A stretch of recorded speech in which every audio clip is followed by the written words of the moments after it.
Hello commerce students, welcome back to the channel. Outstanding October season 1 29 days challenge for commerce students के day number 17 में आपका स्वागत है। और आज की इस वीडियो में हम आपका ऑनलाइन टेस्ट लेने वाले 12th महाराष्ट्र बोर्ड इकोनॉमिक्स का चैप्टर नंबर 8 के ऊपर, जिसका नाम है पब्लिक फाइनेंस इन इंडिया, भारतातील सार्वजनिक वित्त व्यवहार। चैप्टर एकदम इंपॉर्टेंट है क्योंकि इस चैप्टर में आपको पता चल जाएगा, एक चैप्टर अंडरस्टैंडिंग करने के बाद, कि गवर्नमेंट को कहाँ कहाँ किस किस जगह से इनकम आता है और गवर्नमेंट वो अमाउंट किस किस जगह पे एक्सपेंसेस करती है। तो स्टेप बाय स्टेप हम चैप्टर की तरफ जाएंगे। सबसे पहले एक चीज़ आपको ध्यान में रखनी है कि पब्लिक फाइनेंस, सार्वजनिक वित्तीय व्यवहार किसे कहते हैं, इसकी डेफिनेशन आपके बुक में क्या दिया है, स्टेप बाय स्टेप हम चेक करेंगे। ठीक है, आपके बुक्स में क्या दिया है देखिए।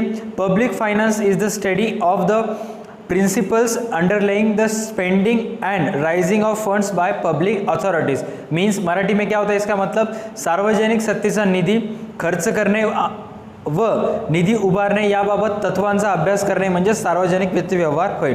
ये जो टोटल चैप्टर है, सबसे इकोनॉमिक्स में अब तक जितने आपके चैप्टर से सबसे ज़्यादा रिडक्शन सिलेबस इस चैप्टर से रिलेट किया है, क्योंकि इस चैप्टर से 3 पॉइंट्स इन्होंने सेल्फ स्टडी के लिए दिए। उनमें से सबसे फर्स्ट है क्लासिफिकेशन ऑफ पब्लिक एक्सपेंसेस, सार्वजनिक खर्चाचे वर्गीकरण, हे सेल्फ स्टडीसाठी दिलेलं आहे। नेक्स्ट आहे टाइप्स ऑफ बजेट, खर्चाचे प्रकार, अंदाजपत्रकाचे प्रकार।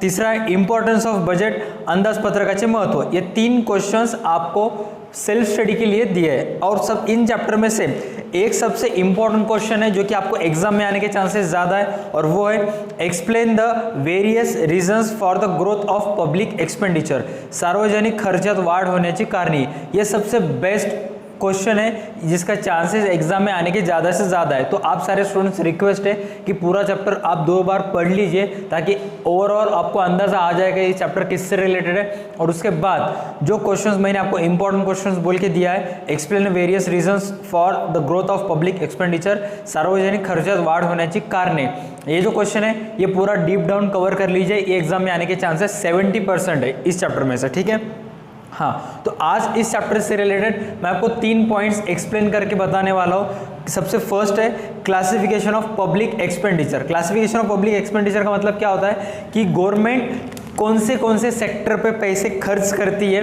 गवर्नमेंट को किस किस चीज़ों पे पैसे एक्सपेंसेस करना होता है, और वो पैसे एक्सपेंसेस करने के बाद वो पैसे कहाँ जाते हैं, क्या आने, स्टेप बाय स्टेप हम समझ लेंगे। हालांकि मैक्सिमम घोटाला कर देते हैं, सारे के सारे बस नाम के लिए लिखते हैं, फिर भी हम पढ़ेंगे। ठीक है, हाँ। सो क्लासिफिकेशन ऑफ एक्सपेंडिचर, खर्चाचे जे वर्गीकरण केलेलं आहे हे टोटल 4 खर्चामध्ये केलेलं आहे। टोटल 4 एक्सपेंडिचर में इन्होंने क्लासिफाइड किया है, जिसमें से फर्स्ट है रेवेन्यू एक्सपेंसेस, महसूली खर्च। अब गवर्नमेंट जो रेवेन्यू एक्सपेंसेस करती है वो कहाँ कहाँ जाता है चेक कीजिए।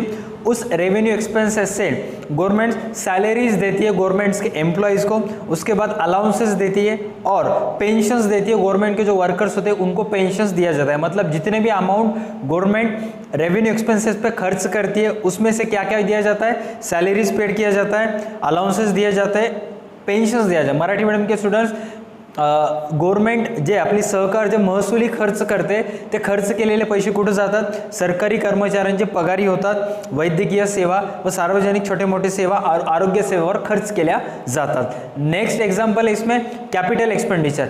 अकाउंट्स में कैपिटल रेवेन्यू वो एक बिजनेसमैन के पॉइंट ऑफ व्यू से बताया जाता है, लेकिन यहाँ पर रेवेन्यू एक्सपेंसेस और कैपिटल एक्सपेंडिचर गवर्नमेंट के पॉइंट ऑफ व्यू से बता रहे हैं, तो आपको थोड़ा सा कन्फ्यूजन माइंड में मत होने दो। ठीक है, हाँ। अभी ये कैपिटल एक्सपेंडिचर जो होता है वो गवर्नमेंट कहाँ कहाँ एक्सपेंसेस करती है, देखिए वो अमाउंट इन्वेस्ट होता है huge investment in different development projects. Government के जो बड़े बड़े डेवलपमेंट के प्रोजेक्ट्स होते हैं उसमें वो सारा का सारा एक्सपेंसेस इन्वेस्ट होता है। जैसे कि आपको 15 से 20 दिन पहले अटल टनल नाम का एक रोहतांग से किधर तो भी जम्मू कश्मीर आई थी, मनाली टू रोहतांग से इन्होंने एक पहाड़ों के बीच से टनल किया था। ये जो ह्यूज डेवलपमेंट प्रोजेक्ट्स है ये 10 साल 15 साल चलते हैं, तो गवर्नमेंट के सारे पैसे यहाँ पे इन्वेस्ट होते हैं। नेक्स्ट बोला है payment of government loans, repayment of government loan, मतलब गवर्नमेंट ने जिस जगह से भी लोन लिया है वो लोन को पेड किया जाता है। जैसे कि अभी अपने महाराष्ट्र सरकार ने मुंबई में जो मेट्रो का काम चालू है, मुंबई में और पुणे मेट्रो में, खासतौर पर पुणे में, वो पुणे मेट्रो से जो फंड है, जो निधि है वो निधि हमने लिया है जापान गवर्नमेंट से। महाराष्ट्र सरकार ने जापान गवर्नमेंट से लिया है, ध्यान से सुनना, महाराष्ट्र सरकार ने, इंडियन सरकार ने नहीं, इंडियन गवर्नमेंट ने नहीं, महाराष्ट्र की गवर्नमेंट ने जापान से गवर्नमेंट से लोन लिया है। और कितने हजार करोड़ का तो कुछ तो लोन है, और वो लोन विदाउट इंटरेस्ट है, मतलब 60 साल बाद आपको उतनी अमाउंट उनको दे देनी है। तो उस जो अभी महाराष्ट्र गवर्नमेंट का जो कैपिटल एक्सपेंसेस होता है, तो वो एक्सपेंसेस का जो अमाउंट होता है वो उस लोन के रीपेमेंट में चला जाएगा। उसके बाद बोला है loan granted to the state government. अब मराठी मीडियम के स्टुडंट्स ध्यान से सुनना, जे भांडवली खर्च असतं सरकारसाठी त्याच्यामध्ये कोणते कोणते एक्सपेन्सेस सरकार पेड करते,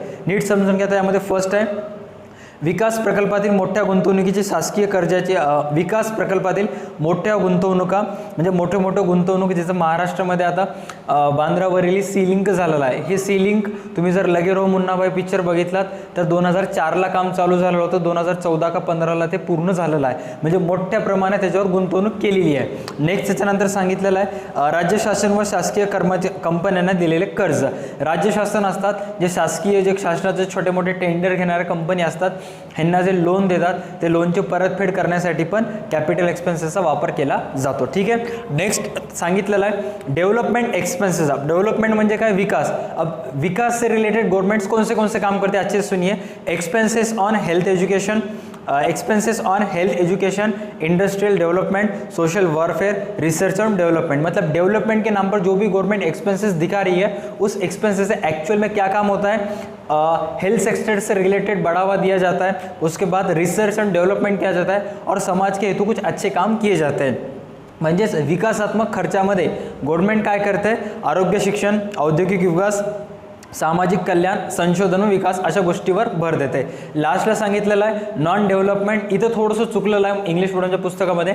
नॉन डेव्हलपमेंट हे ॲक्च्युअलमध्ये पॉईंट ऑफ व्ह्यूनं बरोबर आहे, पण ॲक्च्युअलमध्ये थोडंसं चुकीचं आहे, कारण ह्याच्यामध्ये काय सांगितलेलं आहे, इनमें क्या बोला है, नॉन डेव्हलपमेंट में administrative expenses and war expenses, म्हणजेच ऐसे एक्सपेंसेस जो डेवलपमेंट से रिलेटेड नहीं है, उसमें क्या बोला है इन्होंने, जो बॉर्डर्स पे एक देश और दूसरे देश दोनों के बीच में जो युद्ध होता है तब दोनों देश को नुकसान होता है, तो उस युद्ध के लिए जो भी एक्सपेंसेस होता है वो नॉन डेवलपमेंट एक्सपेंसेस में इन्होंने कैटेगराइज करा है। ठीक है, हाँ, ये तो हो गए क्लासिफिकेशन ऑफ पब्लिक एक्सपेंडिचर। मतलब गवर्नमेंट जिस जगह पे एक्सपेंसेस करती है वो एक्चुअल में कहाँ पे जाता है, मैंने आपको शॉर्ट में बता दिया था। अब हम बात करेंगे कि reasons for growth in public expenditure, म्हणजे शासन जो गवर्नमेंट है उनके जो एक्सपेंसेस हो रहे हैं वो दिन प्रतिदिन एक्सपेंसेस बढ़ते जा रहे हैं। जैसे कि आपकी इकोनॉमिक्स के बुक में एक चार्ट दिया है, और उस चार्ट पे उन्होंने लिखा है कि गवर्नमेंट को पिछले कई सालों में कितना एक्सपेंसेस हुआ है, क्या क्या नहीं।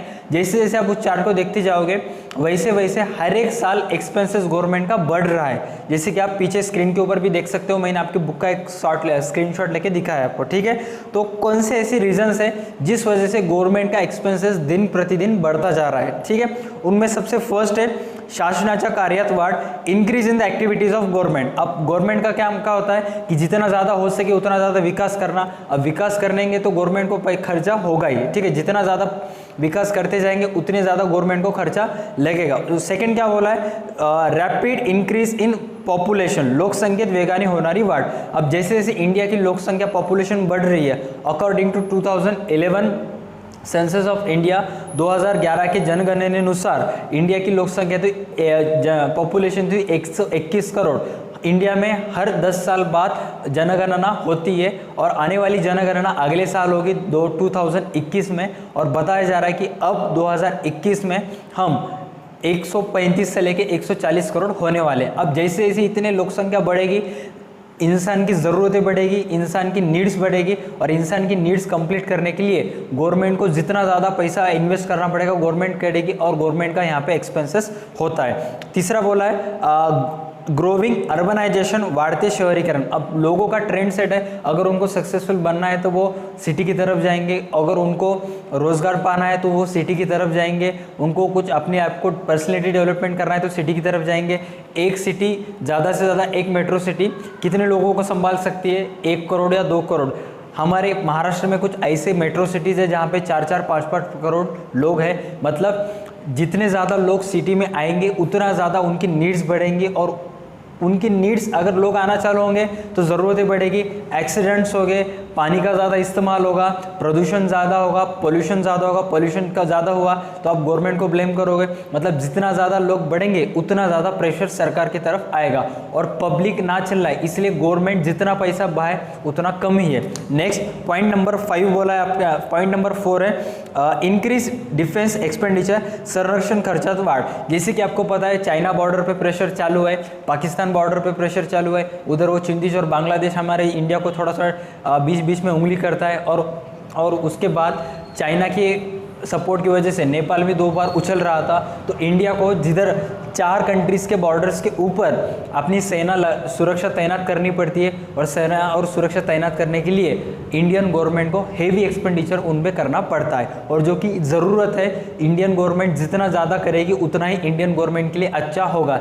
एक बार देश के अंदर के गद्दार रहेंगे तो चलेगा, लेकिन देश के जो बाहर के दुश्मन हैं वो हमारे देश में नहीं आना चाहिए। इसलिए गवर्नमेंट की पॉलिसी है जितना ज़्यादा हो सके उतना ज़्यादा बॉर्डर्स के ऊपर सिक्योरिटी तैनात करनी चाहिए।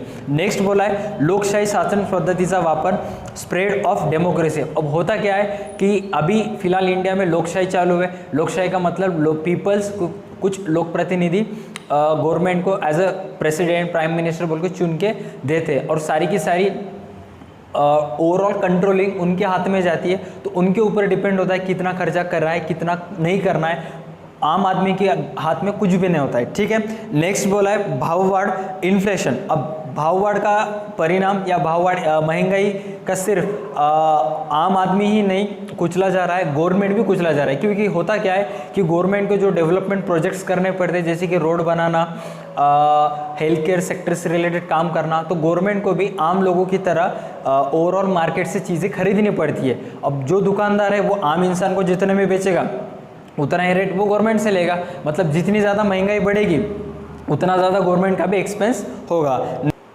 नेक्स्ट बोला है इंडस्ट्रियल डेवलपमेंट। अब होता क्या है कि लोग बार बार गवर्नमेंट के ऊपर चिल्लाते हैं कि ये सरकार ये काम नहीं कर रही है, रोजगार से रिलेटेड कुछ भी नहीं कर रही है, पीपल सारे के सारे जॉबलेस, सारे के सारे लड़के जॉबलेस पड़े हुए। तो गवर्नमेंट क्या करती है, इंडस्ट्रियल एरिया अलॉट कर दे। अब जैसे इंडस्ट्रियल एरिया डेवलपमेंट होगा वैसे वैसे कंपनियां आएंगे, वहाँ पे इंडस्ट्री डेवलप करेंगे और वहाँ के लड़कों लड़कियों को जॉब्स मिलेंगे। लेकिन इंडस्ट्रियल डेवलपमेंट करने के लिए गवर्नमेंट को ह्यूज अमाउंट स्पेंड करनी पड़ती है, क्योंकि उस एरिया में रोड्स बनाने पड़ते हैं, उस एरिया में इलेक्ट्रिसिटी सप्लाई करनी पड़ती है। ऐसे बहुत सारी गवर्नमेंट को चीज़ें करनी पड़ती है जो कि बहुत एक्सपेंसेस होता है गवर्नमेंट के तरफ से। नेक्स्ट लास्ट पॉइंट है डिजास्टर मैनेजमेंट, आपत्ति व्यवस्थापन। जैसे कि आपको पता है अभी कोरोना से रिलेटेड आपत्ति आई है और इसमें गवर्नमेंट का बहुत सारा पैसा चला गया है। 2 बार मोदी जी ने पब्लिक के लिए पब्लिक फंड जारी किया था, 20 लाख करोड़ का अमाउंट जारी किया था। हालांकि ये बात सही है, उसमें से 1 रुपये आपको ना 1 रुपये मेरे को आया था, लेकिन वो सारा का सारा पैसा यूटिलाइज हुआ था, छोटे छोटे टुकड़ों में बांटकर सारे स्टेट में डिवाइड कर दिया था। तो ऐसे बहुत सारी चीज़ें होती है जो गवर्नमेंट को पैसे खर्च करने पड़ते हैं, इसीलिए दिन प्रतिदिन गवर्नमेंट का एक्सपेंस बढ़ता जा रहा है। अब ये तो रहा गवर्नमेंट से एक्सपेंस से रिलेटेड। अब आप थोड़ा सोचिए कि महाराष्ट्र सरकार या इंडियन गवर्नमेंट है, उनको इनकम कहाँ से होता है, उनका इनकम कहाँ से होता है। सबसे मेन रीज़न फर्स्ट है टैक्स। जितने भी इंडिया में लोग हैं, अगर वो कोई भी चीज़ खरीदते हैं उसमें से अगर टैक्स होता है तो CGST, GST लगता है। GST में हाफ CGST और हाफ SGST, मतलब आधा स्टेट गवर्नमेंट के पास चला जाता है और आधा सेंट्रल गवर्नमेंट के पास चला जाता है। तो गवर्नमेंट को सबसे ह्यूज अमाउंट आती है थ्रू टैक्स से आती है। उसके बाद सेकंड होता है फीस। बहुत सारे ऐसे गवर्नमेंट फीस जमा करती है विविध स्टेट से, उस फीस से भी गवर्नमेंट को इनकम होता है। नेक्स्ट बोला है आपके बुक्स में देखिए price of public goods and services, सार्वजनिक वस्तु व सेवांची किंमत। अब कुछ कुछ ऐसी चीज़ें जैसे कि टोल वगैरह होता है और बहुत सारे ऐसी चीज़ें होती है जहाँ पे गवर्नमेंट को पैसा आता है। उसके बाद बोला है विशेष अधिकार, स्पेशल असेसमेंट। अब बहुत सारे ऐसे IAS IPS ऑफिसर है जिनको एक अधिकार दिया जाता है कि अगर कोई भी रूल ब्रेक करेगा तो आप उसे फाइन चार्ज करिए, तो उन फाइन के जरिए भी गवर्नमेंट को पैसे आते हैं। नेक्स्ट बोला है फाइन्स एंड पेनल्टीज, जो कि टैक्सेस हुआ या ट्रैफिक ने आपने ट्रैफिक हवलदार आपने ट्रैफिक रूल ब्रेक किया, अगर आपने चालान काटा तो वो गवर्नमेंट की इसमें जाएगा। उसके बाद कंस्ट्रक्शन साइट पे अगर आपने जितने फ्लोर का कंस्ट्रक्शन लिया है उससे ज़्यादा का अगर आपने कंस्ट्रक्शन किया है तो अगर वो गवर्नमेंट को पता चला तो आपको फ़ाइन लगा देंगे, उस फाइन से भी सीधा गवर्नमेंट की तिजोरी में चला जाएगा। अगर कोई रूल आपने ब्रेक किया है रिलेटेड टू प्रॉपर्टी से रिलेटेड या रिलेटेड टू गवर्नमेंट प्रॉपर्टी, अगर आपके हाथ से कोई नुकसान हुआ है तो उससे भी गवर्नमेंट फाइन जमा करती है। नेक्स्ट बोला है गिफ्ट, ग्रांट्स एंड डोनेशन, जैसे कि अभी कोरोना सिचुएशन बहुत सारे एक्टर्स है, बहुत सारे बिजनेस पर्सन्स हैं जिन्होंने गवर्नमेंट को पैसे दिया, जैसे कि रतन टाटा ने 1500 करोड़ रुपए दिए थे, अक्षय कुमार ने सुनने में आया था कि महाराष्ट्र गवर्नमेंट को 5 करोड़ और दिल्ली गवर्नमेंट को कुछ 10-15 करोड़ दिए थे। ऐसे जो अमाउंट्स आते हैं बहुत सारे लोग अगर दे तो ये ह्यूज अमाउंट होती है जिसमें गवर्नमेंट का फ़ायदा होता है। और उसके भी बाद जैसे कि अगर फ्लड आया या पूर वगैरह आया तो गवर्नमेंट क्या करती है, CM relief fund, CM care fund नाम से एक अकाउंट जारी करती है और अकाउंट नंबर टीवी पे आता है। बहुत सारे लोगों को रिक्वेस्ट करते हैं कि इस अकाउंट में पैसे डालिए, वहाँ पैसों की ज़रूरत है, तो बहुत सारे लोग उस पर पैसे डिपॉजिट करते हैं, उस हिसाब से भी गवर्नमेंट को पैसा आता है। नेक्स्ट बोला है स्पेशल लेवी एंड बोरोइंग, विशेषकर कुछ ऐसे चार्जेस होते हैं जो गवर्नमेंट्स ला लेते हैं, जैसे कि अभी कोरोना की सिचुएशन में मास्क अगर नहीं पहना तो 500 रुपीज़ की चालान कटेगा आपका, तो बहुत सारे लोगों का 500 रुपीज़ का चालान कटा है,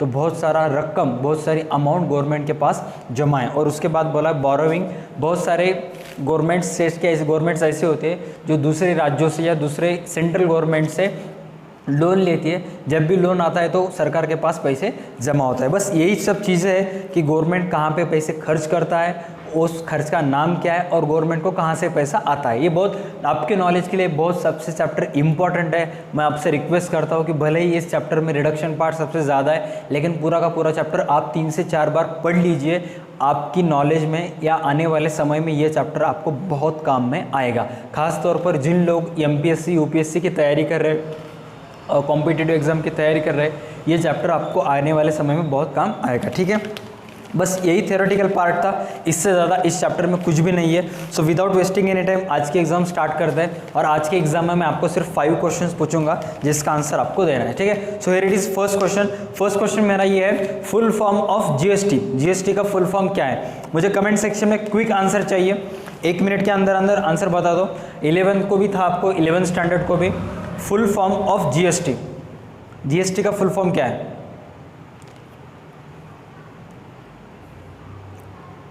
ऑलमोस्ट सारे के सारे स्टूडेंट्स ने आंसर कर रहे हैं क्योंकि आपको 11th स्टैंडर्ड में था।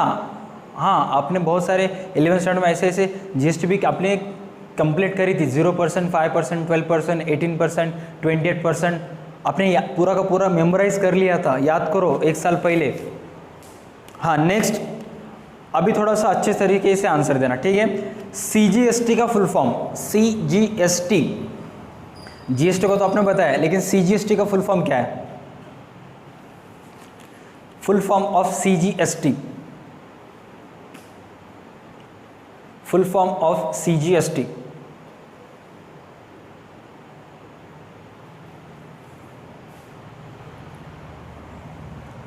GST stand for goods and service tax, almost सारे स्टूडेंट्स को मालूम है, लेकिन C स्टैंड्स फॉर, C का मतलब क्या होता है? ऑलमोस्ट 95% स्टूडेंट ने करेक्ट आंसर दे रहे हैं। Next question, SGST stands for, SGST stands for, SGST stands for, SGST किस चीज़ के लिए स्टैंड होता है? GST goods and service tax, लेकिन यस से क्या स्टार्ट होता है? Yes stands for. क्लास का व्हाट्सएप ग्रुप फुल हो गया है। अगर आपको व्हाट्सएप ग्रुप में ज्वाइन होना है, अर्ली नोट्स पाना है, PDF पाना है, तो वीडियो के ऊपर आई बटन में टेलीग्राम के लिंक है, उस वीडियो को देखिए और टेलीग्राम ग्रुप ज्वाइन कीजिए। नेक्स्ट, अब इंपॉर्टेंट क्वेश्चन है, अच्छे तरीके से आंसर दीजिए। The term budget is derived from dot dot dot French word. Budget हा शब्द dot dot dot French word पासून अस्तित्वात आला आहे। फ्रेंच वर्ड, लैटिन वर्ड, बहुत सारे वर्ड्स हमने लिए थे और एक वर्ड आ गया। The term budget is derived from dot dot dot French word. Budget हा शब्द कोणत्या फ्रेंच शब्दापासून आलेला आहे?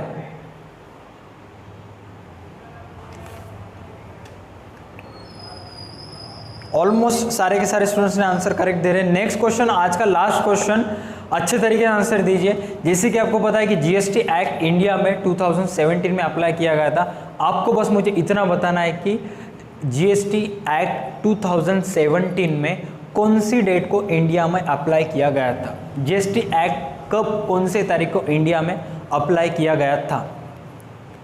जीएसटी एक्ट इंडिया में कौन से तारीख को अप्लाई किया गया था। ऑलमोस्ट सारे के सारे स्टूडेंट्स ने आंसर दे रहे क्योंकि आपको 11th स्टैंडर्ड्स में भी था। बस दैट्स इट, आज के वीडियो के लिए बस इतना ही।